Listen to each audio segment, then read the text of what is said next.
Assalamualaikum warahmatullahi wabarakatuh. Innal hamdalillah nahmaduhu wa nasta'inuhu wa nastahdihi wa nastaghfiruh wa natubu ilaihi wa natawakkalu alaihi wa na'udzu billahi min shururi anfusina wa sayyiati a'malina may yahdihillahu fala mudilla lahu wa may yudlil fala hadiya lahu. Allahumma salli wa sallim wa barik ala Muhammad wa ala ali Muhammad kama sallaita wa sallamta wa barakta ala Ibrahim wa ala ali Ibrahim fil alamin innaka Hamidum Majid. Amma ba'd. Waalaikumsalam warahmatullahi wabarakatuh. Farid Misbah, Fatimah Syamsuddin, top fan kita belaka Nurliza Idrus, Ummu Aisyah. Waalaikumsalam warahmatullahi wabarakatuh. Saidah Saleh, Yad Abdullah, Fatimah Syamsuddin, Numala Mahmud, Jamil Firdaus, semua yang hadir pada malam ni, Suzy Daniel. Baik, kita akan melihat pada ayat 62 hingga 64 pada malam ni insya-Allah. Isnas.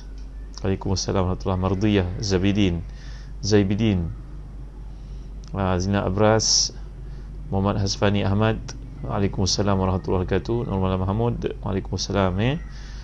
Syarun Syari, halo salam. Waalaikumsalam warahmatullahi wabarakatuh. Ummu Muaz, kakak yang disayangi, Fauzia Ismail. Lazmun Syahra, terima kasih atas message yang dihantar. Norla Liza Mukhtar, Nurilis Juliana, terima kasih pada Zazan Travel kerana menaja kuliah kita biasa pada malam ni.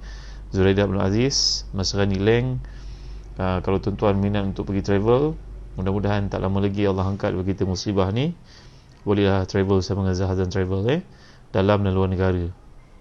Kita nak pergi ke Kundasang ni, nak ikut tak? Top fan kita Dayang Ahmad, Fadhirul Anwar, Haji Hafizah, Asma Abu Bakar, Zamiah Ramli, Tengku Murni, Yang Mulia Tengku Murni, Juliana, Filza Hamid, Jamalia Abdul Rahman, semua yang hadir. Awatif Dina, Waalaikumsalam warahmatullahi wabarakatuh. Wan Umay Nur Jannah, Humaira, Kitchen MY, Nur Asyah, top fan kita Nazilah Hamdan. Baik, lihat ayat 62 pada muka surat ke-46, tafsir Ibn Katsir jilid ke-7. A'udzubillahi minasyaitonir rajim. Amman yujibul muttarra idza da'ahu wa yakshifu as-su'a wa yaj'alukum khulafa'al ard a ilahum ma'allah qalilan ma tadhakkarun.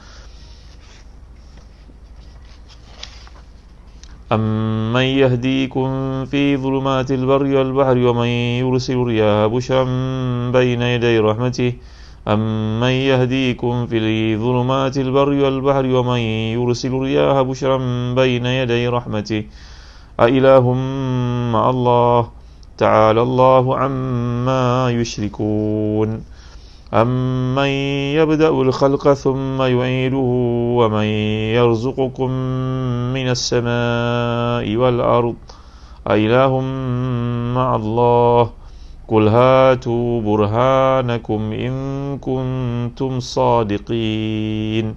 Sadaqallahul Azim. Safia Abdul Khair, Rudiah HSN, Aida Manaf dan semua yang hadir malam ni. Lihat terjemahannya pada muka surat 46. Atau siapakah yang memperkenankan doa orang dalam kesulitan bila dia berdoa kepadanya, dan menghilangkan usaha dan menjadikan kamu manusia khalifah di bumi? Apakah di samping Allah ada ilah yang lain? Amat sedikitlah kamu mengingatinya. 63. Atau siapakah yang memimpinmu dalam kegelapan daratan dan lautan? Dan siapa pula yang mendatangkan angin sebagai khabar gembira sebelum kedatangan rahmatnya? Apakah di samping Allah ada ilah yang lain? Maha tinggi Allah terhadap apa yang mereka persekutukan dengannya.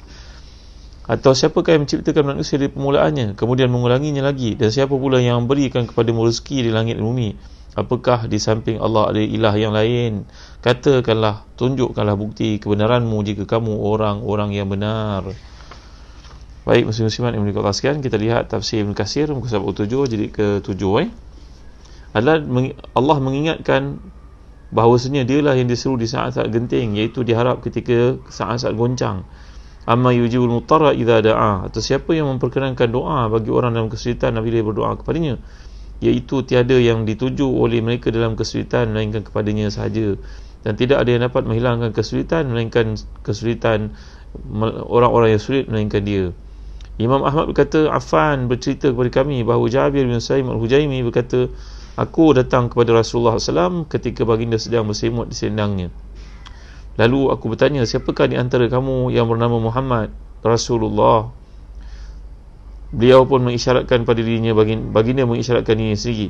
Maka aku berkata, wahai Rasulullah, saya seorang penduduk kampung dan memiliki sifat kasar, berilah wasiat kepadaku. Maka baginda SAW sabda, la tahqiranna min ma'rufi syai'an walau an talqa akhaka wa wajhuka munbasitun walau an tufrigh min dalwika fi ina'il mustaqi wa in imru'un syatamaka bima ya'lamu fika fala tashtumhu bima ta'lamu fi fa innahu yakun laka ajruhu wa alayhi wizru wa iyyaka isbal izar fa inna isbal al-izar min al-makhilah wa inna Allah la yuhibbul makhilah wala tasubbanna ahadan. Dalam hadis ini datang seorang Arab Badui. Arab Badui ni orang yang tidak berpendidikan, tuan-tuan, tak berpelajaran, sikapnya kasar, kadang-kadang dia membentak, kadang-kadang ini sifat orang-orang Arab Badui.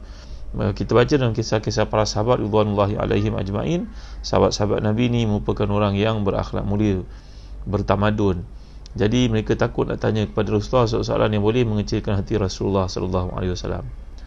Itu adalah sifat para sahabat ridwanullahi alaihim ajma'in. Mereka manggil Nabi dengan panggilan yang baik, menggelar Nabi dengan panggilan yang baik. Mereka manggil Rasulullah dengan nama ya Rasulullah, walaupun sebahagian daripada mereka itu merupakan bapa saudara kepada Rasulullah, sebahagian mereka itu merupakan menantu kepada Rasulullah, sebahagian daripada mereka itu merupakan pertua Rasulullah, macam Abu Bakar, macam Umar radhiyallahu anhuma. Mereka tak pernah panggil Rasulullah ni dengan panggilan nama, melainkan mereka menyebut ya Rasulullah, ya Nabi Allah, ya Habib Allah. Begitulah tuan-tuan. Kita pada ini pun kena berjaga-jagalah dengan perkataan yang kita gunakan. Janganlah kita mandai-mandai mengatakan Rasulullah SAW pelarian dan sebagainya, menggunakan perkataan-perkataan yang tidak tepat. Tuan-tuan ni mulia Allah sekalian, kaji dulu sebelum berkata apa-apa. Jadi bila kita lihat dalam hadis ini, datang Arab Badui ini tadi kepada Rasulullah, dia tidak kenal Rasulullah tu siapa, dia baru masuk Islam. Lalu dia jumpa Rasulullah dan berkata kepada Rasulullah, wahai Rasulullah, siapakah di kalangan kamu ni merupakan Rasulullah? Siapakah Muhammad itu? Rasulullah SAW, para sahabat yang ada bersama-sama, mereka tercegat kebingungan kerana beraninya sahabat ini ataupun orang Arab Badui ini berkata, tuan-tuan ni mulia Allah sekalian. Lain tak clear lain tak clear ke? Rizam Shah, Hajar Khairunisa, Kalsum Abu Bakar, lain tak clear ke? Lain clear? Okey. Kalau okey saya teruskan, kalau okey saya stop. Jadi balik kepada cerita Rasulullah SAW, sahabat ini datang dan nak berkenalan dengan Rasulullah, nak kenal Rasulullah lebih rapat. JB okey, baik. Sendiri ni. Kuantan pun okey, terima kasih Intan Zuraini. Saya Berjaya pun okey, Azinita Hashim, terima kasih. Singapura pun clear, alhamdulillah. Baik. Jadi kaji dahulu sebelum berkata-kata. Lazim syarah, jangan kita berkata satu perkara yang kita tidak pasti, kerana kata-kata ni dikira oleh Allah SWT. Bagaimana Allah menyatakan, ma yalfizu min qawlin illa ladaihi raqibun atid. Tak ada satu benda pun yang kita ucapkan melainkan ada malaikat mencatat perkara yang baik atau buruk. Jadi tuan-tuan dimuliakan Allah sekalian, kalau kita perhatikan dalam hadis ini, datangnya orang Arab itu kepada Nabi dengan sikapnya yang kasar, bertanya pun tanpa mempedulikan yang mana Rasulullah. Dia bertanya dengan beraninya, siapakah Rasulullah itu? Siapakah Muhammad Rasulullah? Maka Nabi ada di situ sedang berselimut. Selimut yang maksudkan bukanlah selimut macam kita punya yang tebal-tebal, tapi selimut Rasulullah ni kalau kita tengok dalam kitab Kenali Rasul kita Muhammad sallallahu alaihi wasallam, selimut Rasulullah ni sangat sederhana. Ia merupakan selendang yang Rasulullah pakai. Rasulullah buka untuk kadang-kadang mengikat di keliling Nabi, jadilah dulu ihtibak, ataupun kadang-kadang Nabi mengambil kalau sejuk untuk menutup tubuh baginda yang mulia itu dengannya. Maka Arab Badui datang bertanya kepada sekalian yang hadir, siapakah Muhammad Rasulullah? Maka Rasulullah pun mengisyaratkan, akulah orangnya. Dia pun datang, wahai Rasulullah, ajarlah kepada saya akhlak yang mulia, kerana kami ni orang Badui bercakap kasar. Lantas Nabi bersabda, La tahqiranna min ma'rufi syai'an walau an talqa akhaka wa wajhuka munbasitun. Janganlah kau memperkecilkan, memperlekehkan satu kebaikan walaupun sekadar melihatkan wajah yang ceria ketika bertemu dengan saudaramu. Walau an tufrigh min dalwika fi ina'il mustaqi wa in imru'un syatamaka bima ya'lamu fika fala tashtumhu bima ta'lamu fihi. Walaupun kebaikan yang boleh kau lakukan pada itu, iaitulah mencurahkan air ke dalam tempat orang nak mengambil air. Zaman dahulu mereka pergi ke telaga, pergi ke perigi untuk mengambil air. Maka kadang-kadang kita dah datang ambil lebih awal, mereka kena tunggu gilirannya. Itu keadaan orang yang duduk di padang pasir ataupun di tempat-tempat pedalaman masa dahulu. Maka perigi itu dikongsi beramai-ramai. Bila kamu mengambil air, apa yang boleh kamu buat pada hari itu ialah memberi kepada mereka air yang kamu telah timba dengan susah payah daripada dalam telaga itu. Maka itu juga satu kebaikan. Tuan-tuan ni boleh kau sekalian, mungkin hari ini tak berlakulah keadaan seperti ini, nak kena bagi orang air. Sekali-sekala kalau air tak ada tu adat lah. Tapi kalau kita nak bandingkan dalam kehidupan hari ini, contohnya kita parking kereta, duduk dekat rumah Pengsapuri sebagai contohnya, flat, berebut-rebut balik nak parking. Ada kalangan yang nak parking tu merupakan ibu kepada anak-anak yang rumah mungkin dia nak kena masak untuk suami dan sebagainya.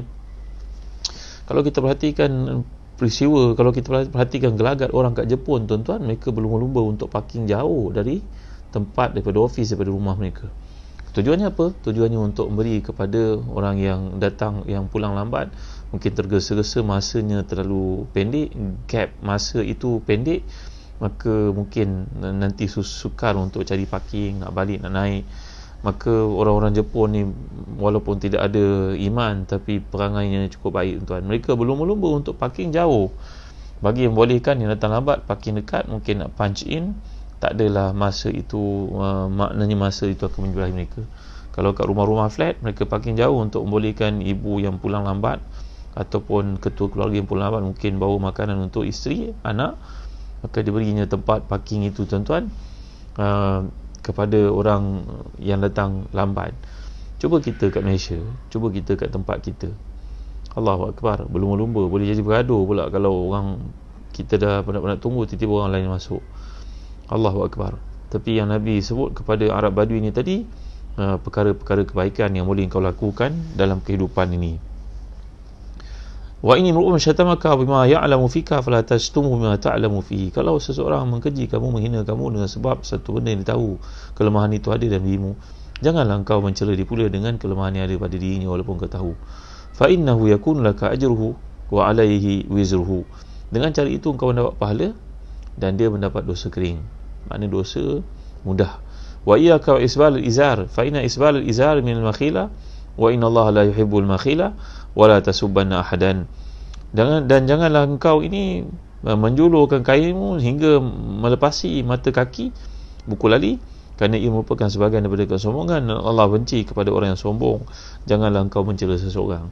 Ini perkara-perkara yang simple, tuan-tuan, diajar oleh Nabi kita sallallahu alaihi wasallam. Apakah kaitan dengan ayat yang kita bincangkan ni?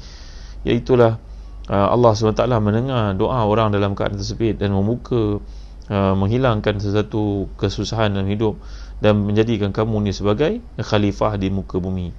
Maknanya kat sini menunjukkan kepada kita tentang sifat mereka yang disayangi oleh Allah SWT. Sifat orang-orang yang layak menjadi kepimpinan.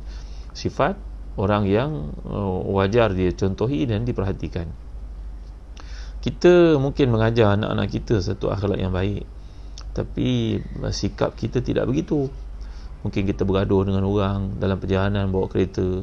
Besok lusa nak hari raya, kita mulalah menunjukkan taring kita bawa kereta dan tak menghormati orang-orang lain, potong dengan sewenang-wenangnya. Kita bercakap pada anak-anak kita kebaikan, tapi kita ibarat ketam. Maka asas-asas yang meletakkan semua ini adalah asas kepimpinan yang penting, akhlak yang mulia yang perlu kita lakukan dalam kehidupan kita, tuan-tuan dimuliakan Allah sekalian. Terima kasih Muaz. Orang Jepun berebut parking kereta jauh dari pejabat dan dari rumah untuk membolehkan orang datang lambat punch in tepat pada waktunya, dan bolehkan orang yang pulang lambat itu dapat naik ke flatnya dengan segera untuk memasak untuk keluarga ataupun menyediakan makanan pada suami dan anak. Ya, inilah sifat orang Jepun. Nanti ada peluang kita pergi ke Jepun bersama Zatan Travel. Kami nak pergi jalan ke Jepun ni untuk belajar daripada orang Jepun di bawah prinsip polisi yang Nabi anjurkan, al-hikmatu dhallatul mu'min anna wajadaha fahuwa ahaqqu biha. Hikmah itu milik orang beriman, di mana saja dia diperolehi wajar diambil kerana itu milik mereka. Maka orang Jepun dengan sikapnya, perangainya, menghormatinya, benda ni perlu kita belajar. Yang buruk kita letak tepi ya tuan-tuan, kita ambil yang baik. Jadi saya cerita nak bawa tuan-tuan peluang nanti boleh ikut Zazan Travel bersama dengan Sifu kami, Datuk Zulkifli Malik, yang merupakan lepasan daripada Universiti Jepun, yang bawa usahawan-usahawan Melayu untuk belajar karakter kualiti yang ada pada orang-orang Jepun. Jadi merujuk kepada apa yang disebut Nabi SAW, Nabi berpesan kepada Arab Badui ini tadi, inilah sifat Khalifah Allah, inilah sifat orang yang baik-baik, ini sifat yang perlu kamu mulakan dalam kehidupan kamu. Walaupun orang lain belum melakukannya, kau mulakan. Jangan kita dalam hidup ini berkata la takunu ima'atan taqulun ya hasanna in ahsana nas ahsanna wa in asa'u asa'na, walakin wati'u anfusakum an tuhsinu idza ahsanu wa an tuhsinu idza asa'u. Ya Hafiza Masjid Johari insya-Allah. Kan dalam hadis ini Nabi telah bersabda, jangan kamu jadi macam lalang.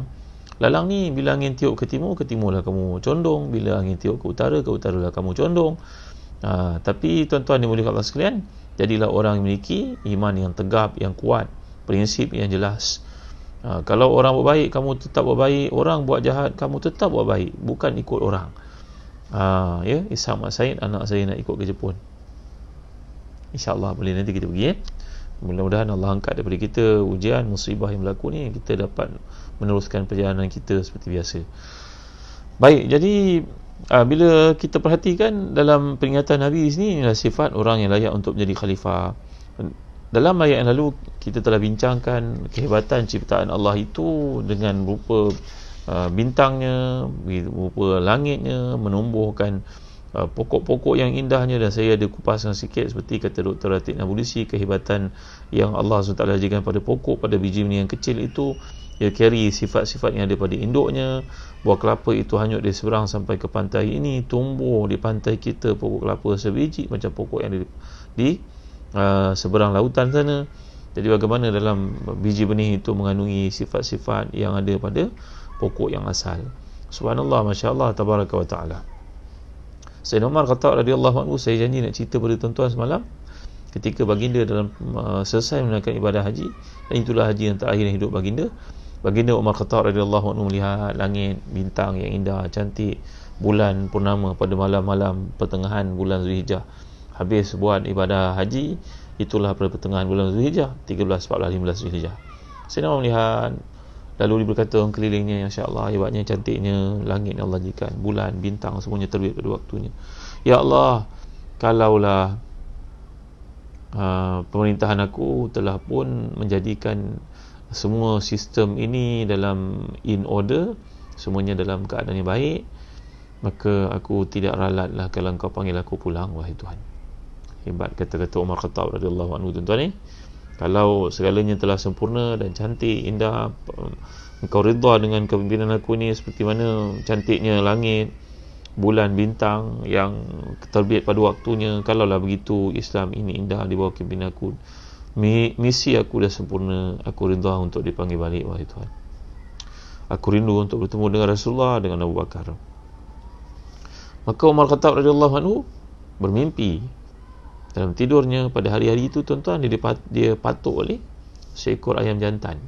Ayam jantan warna merah. Matuknya dalam kainnya, tuan-tuan, dalam jubahnya. Dia pun terkejut. Apa maksud mimpi ni ya?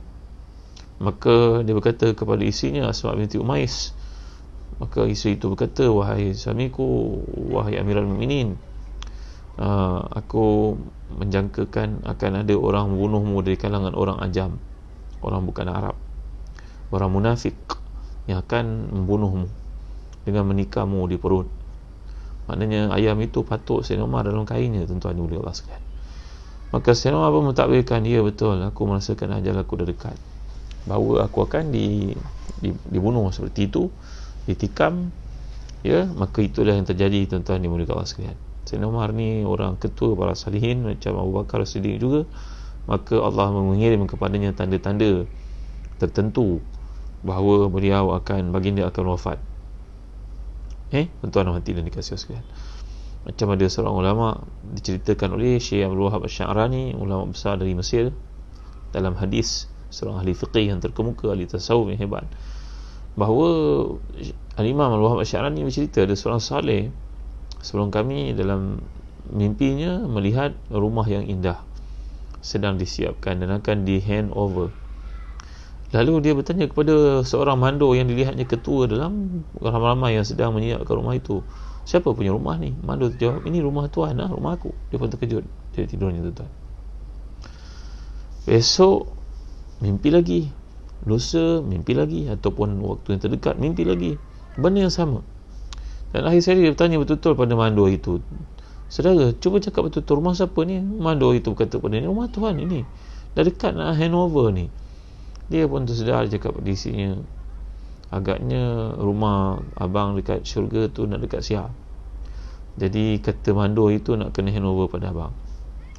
Abang rasa umur abang dah tak panjang. Betul tuan-tuan, tak sampai seminggu selepas dia mimpi itu, dia meninggal dunia. Jadi orang-orang saleh ini kadang-kadang mendapat petunjuk. Baik, kita balik pada cerita Khulafa al-Ard. Kata Al-Imam Asyuti dalam konteks ini kepimpinan, bahawa antara nikmat kejadian kita sebagai hamba, Allah beri kita jadi pemimpin, walaupun kita tak jadi pemimpin besar, jadi menteri dan sebagainya, tapi sekurang-kurangnya kita jadi ketua keluarga, mungkin kita jadi cikgu, mungkin kita jadi pengetua, mungkin kita jadi suami, mungkin kita jadi bapa. Maka ini adalah nikmat yang Allah jadikan dalam kehidupan. Jadi lihat tuan-tuan pada muka surat 48 dalam tafsir Ibn Katsir ini, firmannya, wa yaj'alukum khulafa al-ard, dia yang menjadikan kamu khalifah di bumi, iaitu kesinambungan daripada satu umat kepada umat selepasnya, satu generasi kepada generasi setelahnya. Allah menjadikan manusia itu mengikut tempoh datangnya. Kita datang selepas bapak kita datang selepas datuk kita datang selepas moyang kita. Andai kata Allah mengkehendaki dijadikan semua manusia itu pada satu waktu, tidak ada anak cucu. Bahkan kalau dia mengkehendaki, dia menciptakan semua mereka sekaligus, sebagaimana dia menciptakan Adam dari tanah. Seandainya dia mengkehendaki untuk menjadikan sebagai mereka keturunan yang lain, dan tidak mematikan seorang pun hingga kematian mereka berlaku dalam waktu yang sama, nescaya bumi ini akan sempit, dan sempit pula kehidupan, dan juga usaha mereka atau sebagian mereka membahayakan sebagian lain. Jadi Khulafa al-Ard ini saya telah jelaskan semalam, salah satu maksudnya ada keturunan. Kenapa Allah tak jadikan manusia ini dalam satu batch saja?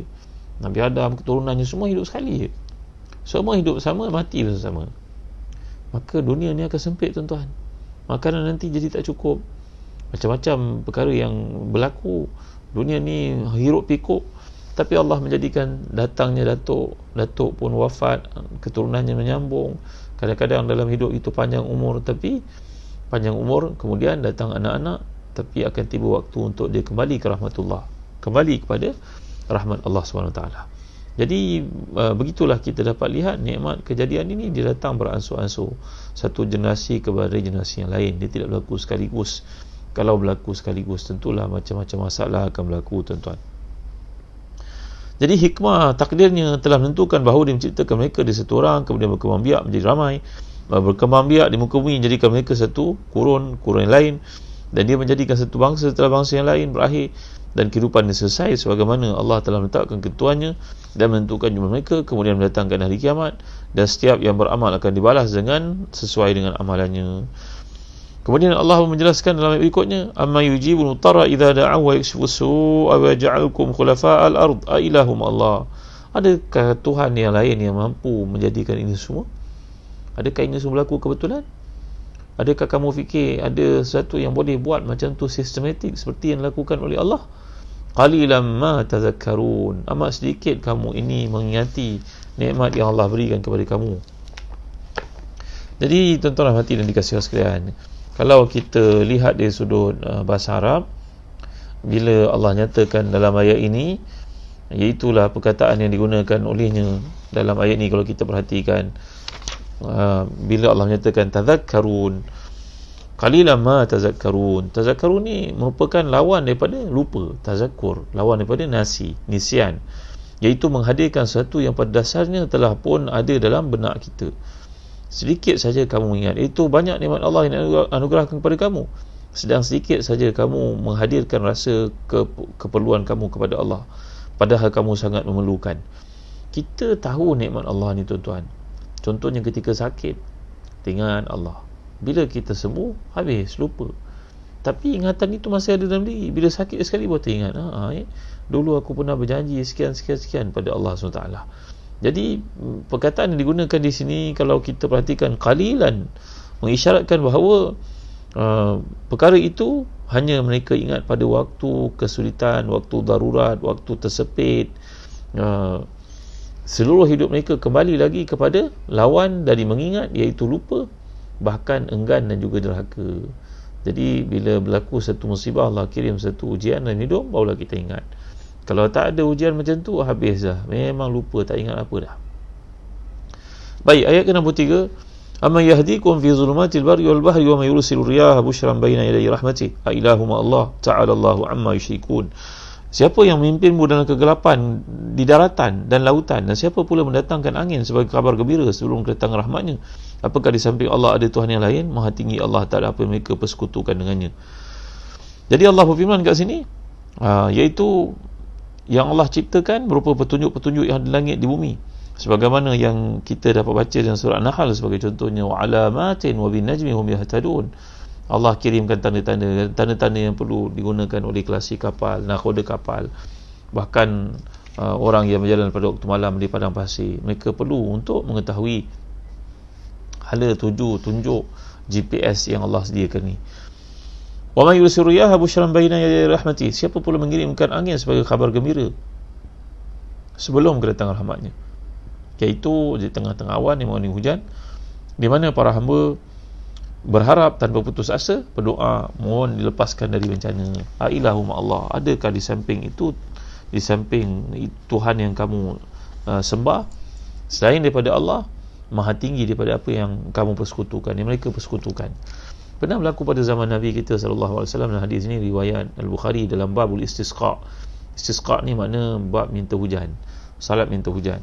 Adalah adab-adab dilakukan kalau seorang imam yang menjadi khatib sekaligus menyampaikan khutbah pada hari sembahyang minta hujan itu, beliau akan menerbalikkan serbannya dengan harapan, kinayahnya seolah-olah kita mengharap daripada Allah, berlaku musibah ini, jadikanlah keadaan sebaliknya wahai Tuhan, turunkan untuk kami hujan, untuk tanahkan kami minum, untuk pokok-pokok hidup dan sebagainya. Pernah berlaku pada zaman Nabi menyampaikan khutbah, datanglah seorang Arab Badui. Ni Arab Badui lagi ceritanya. Arab Badui datang, wahai Rasulullah SAW, dia berkata, habis semua rosak wahai Rasulullah, semua dah rosak. Kata beliau dalam hadis ini, kalau kita perhatikan, iaitu beliau berkata, wahai Rasulullah SAW, halakatil amwal wan qata'atis subul. Halakatil amwal, harta semua dah habis, wan qata'atis subul, habis jalan semua, dah buntu. Wahai Rasulullah, doalah kepada Allah supaya turunkan hujan. Nabi tengah khutbah ni tuan-tuan, Nabi pun doa pada Allah, Allahumma aghithna, Allahumma aghithna, Allahumma aghithna, 3 kali Nabi kata, wahai Tuhan, turunkan untuk kami hujan, turunkan untuk kami hujan, turunkan untuk kami hujan. Sahabat-sahabat pun tengok, tidak ada satu awan di langit pun, melainkan awan itu berkumpul di atas bumi Madinah, dan akhirnya turun hujan dengan selebat-lebatnya tuan-tuan. Maka Nabi yang sedang berkhutbah ni, tiba-tiba datang lagi Arab ni kepada Nabi SAW, penyayangnya Nabi kita SAW. Jadi datang Arab ini berkata, wahai Rasulullah, halakatil amwal wa qata'atis subul fad'ullaha yumsikaha anna. Wahai Rasulullah, dah terlalu banyak hujan, habis semua, rosak rumah. Tadi kata rosak rumah juga, dan juga hancur segala tanakan dan buntu segala laluan. Sekarang bila hujan dah lebat sangat, minta kepada Rasulullah dengan perkataan yang sama. Rasulullah kelakar perkara ni tuan-tuan. Sahabat-sahabat Nabi itu senyum melihat gelagat Arab Badui ini. Maka dia berkata kepada Rasulullah, sekarang rumah rosak, jalan pun buntu wahai Rasulullah, banjir di Madinah. Maka doalah kepada Allah untuk berhentikan hujan ni wahai Rasulullah. Maka Rasulullah pun berdoa. Doa ni kita boleh amalkan tuan-tuan ni. Bila kita nak buat kenduri, kita takut hujan turun, maka terganggulah aktiviti kita pada hari itu. Doa yang dianjurkan dalam Islam ni, saya ijazah kepada tuan-tuan, saya belajar doa ni pada guru hadis saya, Syekh Dr. Walid Al-Hani Al-Hasani, ketika kami belajar Sahih Bukhari dahulu di Jordan tuan-tuan. Allahumma hawalaina wala alaina, Allahumma al-akam wal-dhirab wa butunil awdiyah wa madabitis syajar. Ummu Fatih dan juga Ustaz Syafiq Murad ataupun Ustaz Safi Sadiqin boleh masukkan doa ni nanti. Allahumma hawalaina wala alaina, Allahumma alal akam wadh-dhirab wa butunil awdiyah wa manabitis syajar.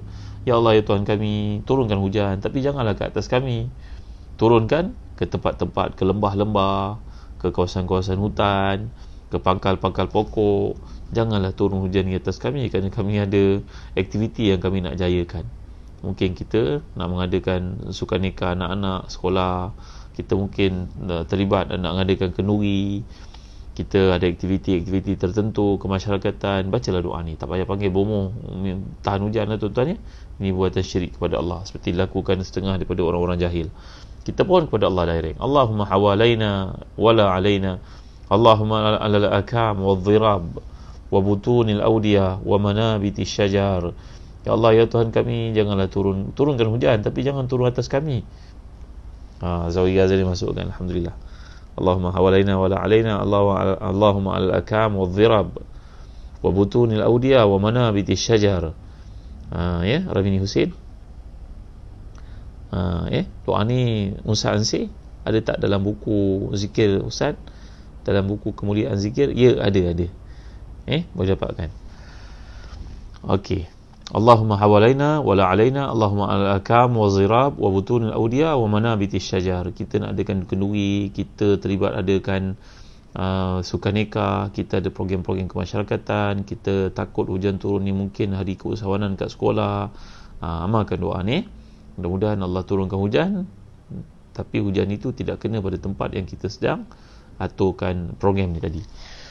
Jadi dalam ayat ni menceritakan tentang kiriman rahmat Allah itu berupa angin kencang yang bertiup, awan yang berkumpul di langit, menandakan datangnya rahmat Allah. Itu sebab digunakan ayat di sini busyra. Busyra ni berarti bashir. Bashir ni maknanya satu berita menggembirakan. Mubashir, pembawa berita gembira. Jadi busyra berarti satu kiriman angin yang menampakkan kasih sayang Allah, lalu kamu rasa seronok, kamu rasa gembira. Ia adalah awalan tanda kepada datangnya rahmat Allah. Bila angin itu bertiup, kita merasakan angin bertiup, lalu kita berkata, Allah, ini angin datang, sejuknya angin, seronoknya angin. Maka angin adalah tanda rahmat Allah untuk mengirim selepasnya hujan. Baik. Setelah menguraikan kuasa dan nikmat Allah pada situasi yang dialami manusia, kini datang lagi gambaran nikmat Allah dalam perjalanan, iaitu merupakan lanjutan daripada bandingan yang dipaparkan dalam ayat-ayat yang lalu, yang mana Allah mengingatkan kita tentang berhala-berhala yang kamu sembah lebih baik, ataupun Tuhan yang beri pada kamu petunjuk untuk bergerak di laut kegelapan daratan dan juga lautan, dan mengirimkan untuk kamu angin yang indah, angin yang sepoi-sepoi, angin yang bertiup lembut, sejuk, sebagai berita gembira akan turun rahmatnya. Rahmat Allah itu berupa hujan. Jadi adakah Tuhan yang begini indah sifat-sifatnya, begitu prihatin, begitu penyayang, beri pada kamu macam-macam nikmat ini, kamu nak samakan dengan Tuhan-Tuhan yang disembah oleh mereka? Tuhan-Tuhan yang disembah yang merupakan patung berhala yang tak boleh buat apa-apa itu. Jadi kalau kita perhatikan daripada sejak zaman peradaban manusia yang pertama, daripada awal dulu, ini merupakan petunjuk-petunjuk ataupun tanda-tanda yang Allah kirim kepada manusia di darat, di laut, semuanya diperlukan. Dengan melihat matahari, bulan, bintang, bintang yang tak bergerak itu, seorang yang nak pergi ke mana-mana dapat menentukan hala yang nak dituju. Bahkan tuan-tuan yang mulia Allah sekalian, para angkasawan pun menjadikan landmark mereka dalam pergerakan itu adalah matahari dan bintang. Subhanallah, Masya Allah. Mereka menggunakan gugusan bintang untuk menentukan waktu, seperti gugusan bintang biduk sebagai contohnya. Dengan demikian manusia dapat mengenal tempat yang mereka lalui dengan sama seperti yang diisyaratkan oleh Allah dalam ayat ni tadi, ayat ke-63. Muslim-muslimat rahmati dan dikasihkan. Kemudian datang ayat ke-64. A'udzubillahi minasyaitonirrajim. Di sini saya akan berhenti. Amma yabda'ul khalqa thumma yu'iduhu wa ma yarzuqukum minas sama'i wal ard a ilahu ma Allah qul hatu burhanakum in kuntum sadiqin. Atau siapakah yang akan menciptakan manusia dari permulaannya kemudian mengulanginya lagi? Siapa pula yang berikan rezeki kepadamu di langit dan bumi? Apakah di samping Allah ada Tuhan yang lain? Katakanlah, tunjukkanlah bukti kebenaranmu jika kamu orang yang benar. Jadi Allah mulakan penciptaan dengan ketetapan kekuasaannya, kemudian dia mengulangnya kembali. Sebagaimana Allah berfirman dalam ayat yang lain, inna batsya rabbika lasyadid innahu huwa yubdi'u wa yu'id. Sungguhnya azab Tuhanmu benar-benar keras. Sungguhnya dialah yang menciptakan makhluk dari permulaan dan menghidupnya kembali. Dan siapa yang memberikan rezeki kepadamu di langit bumi, iaitu dengan apa yang diturunkan olehnya berupa hujan dari langit, menumbuhkan keberkatan di bumi. Dialah yang maha berkat, maha tinggi, menurunkan air yang penuh dengan keberkatan. Lantas dialah diadakan untuknya sumber-sumber air daripada dalam tanah, kemudian tumbuhkan berbagai macam tanaman, buah bunga-bunga, buah-buahan dan sebagainya. Jadi adakah yang melakukan ini nak samakan dengan Tuhan kamu, Tuhan yang tak boleh buat apa-apa itu? Adakah logik? Tunjukkan bukti kebenaranmu. In kuntum sadiqin, kalau kamu ini di kalangan orang yang betul-betul benar. Tuan-tuan dimuliakan sekalian, kita baca dalam surah Al-Baqarah kisah seorang Nabi yang minta kepada Allah untuk ditunjukkan kepadanya bagaimana Allah menghidupkan makhluk yang telah mati. Rabbi arini kaifa tuhyil mauta. Kisah ni wajar untuk kita renungi, kita hayati, ada kaitan dengan sini untuk pertambahan iman. Iman ini kita telah bincangkan bermula daripada ilmul yaqin, ainul yaqin, haqqul yaqin. Tidak salah untuk kita minta kepada Allah satu-satu perkara yang mana la yamna'u fadlullah an khalqillah, kata Imam Ghazali. Satu kelebihan yang Allah nak beri kepada kau, tak ada siapa yang boleh halang. Ya, macam kisah yang telah saya ceritakan kepada tuan-tuan tentang kisah Harisah, yang Nabi tanya kepadanya, kaifa asbahta, bagaimana kau menghadapi hari ini? Dan juga Harisah menjawab, asbahtu minal haqqan wa Rasulullah, saya menghadapi hari ini yang penuh keimanan. Maka beliau menceritakan, wa ka'anni anzur ila arsy rabbi barizan, seolah saya nampak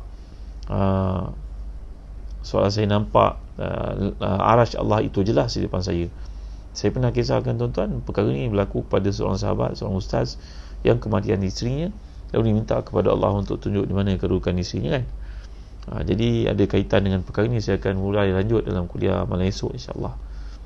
Jangan ke mana-mana, malam esok pada waktu yang sama saya akan huraikan lagi berkaitan dengan siapakah Nabi yang minta kepada Allah untuk melihat makhluknya dihidupkan semula untuk menambah iman baginda alaihissalam. Jadi tuan-tuan yang dimuliakan Allah sekalian, kadang-kadang perkara ini merupakan mukjizat dan dia boleh berlaku kepada seorang wali Allah dengan nama karamah. Orang dipanggil karamat. Ia merupakan satu pembuktian kebenaran perutusan Nabi, lalu lanjutannya diberikan kepada orang-orang saleh yang namanya sebagai karamah. Setakat ini saja dulu tuan-tuan.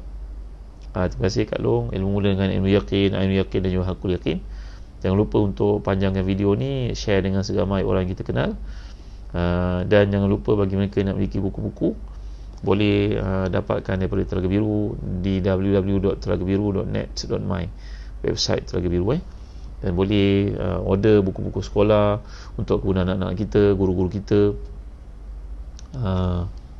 Daripada nama-nama yang ada di sini, Safwan, kemudian Intan Husna, Faizal, kemudian Farid, Ridwan Zaino, Saidi, Encik Murad, Encik Hazim Sulaiman, Rosli, saya Hanif. Boleh dapatkan daripada mereka buku-buku untuk kegunaan anak-anak kita musim cuti yang panjang ni tuan-tuan. Dan bagi kita guru-guru, dapatkan buku-buku Telaga Biru ni kerana ia tulisan kawan-kawan kita yang merupakan guru-guru cemerlang, guru-guru berprestasi tinggi, guru-guru jurulatih utama kebangsaan yang mencurahkan bakti untuk menjadikan dia jariah kita bersama. Mudah-mudahan anak kita mendapat manfaat dan tidaklah membazir masa. Dapatkan buku-buku ni dengan menghubungi pegawai yang ada nama mereka di Facebook ni. Dan bagi tuan-tuan, sekarang kami di Zazan Travel sudah menutup pendaftaran untuk melakukan korban di negara-negara dilanda peperangan seperti Syria, Yaman, Sudan dan Mekah. InsyaAllah lepas ni kita boleh teruskan bagi mereka yang nak melakukan akikah. Kat Malaysia ni makan banyak berlambak-lambak tuan-tuan, tapi saudara-saudara kita yang ada di negara-negara terlibat peperangan pada ini tidak ada benda nak makan. Kalau tuan-tuan melakukan akikah untuk anak ke untuk cucu ke, insyaAllah Zazan Travel sedia untuk bekerjasama dengan tuan-tuan. Jangan lupa untuk hubungi Zazan Travel, Ustaz Faiz sebagai CEO Zazan Travel yang bersedia untuk bantu tuan-tuan mensiasatikan hajat tuan-tuan. Doa yang Ustaz bagi tadi ada dalam buku satu-satu doa daripada hadis sahih. Ya, ada. Alizali ada, alhamdulillah. Ada Maluniza Idrus, Izwati Ibrahim, Falisa, Al-Ustaz Guru dah bunyi. Alhamdulillah, Allah masih beri peluang untuk kita dengar kuliah bersama.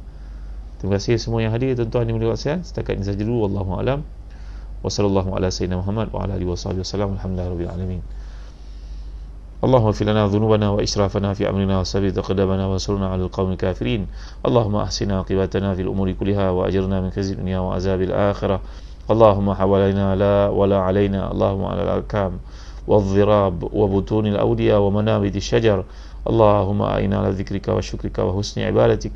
Allahumma inna nas'aluka al-huda wa tuqa wal 'afafa wal ghina. Rabbana atina fid dunya hasanah wa fil akhirati hasanah wa qina azaban nar.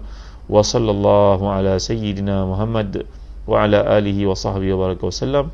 Walhamdulillahirabbil alamin. Taqabbalallahu minna wa minkum. Sekian tuan-tuan, kenang kami dalam doa tuan-tuan. Jangan lupa untuk share video ni kepada semua umat Islam yang ada di kita. Sekian, assalamualaikum warahmatullahi wabarakatuh.